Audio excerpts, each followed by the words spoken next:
anasikia maombi yako. Inua tu sauti yako, weka tu mikono yako juu kwa Bwana.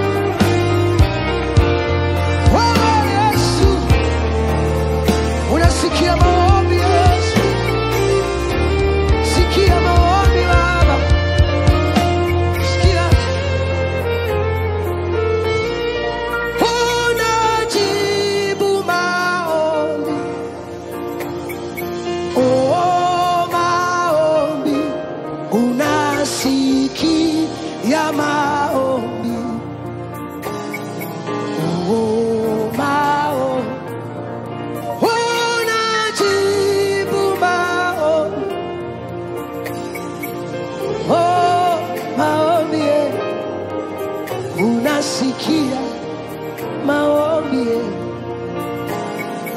Mwambie Bwana, unajibu maombi. Nataka uimbe wimbo huu.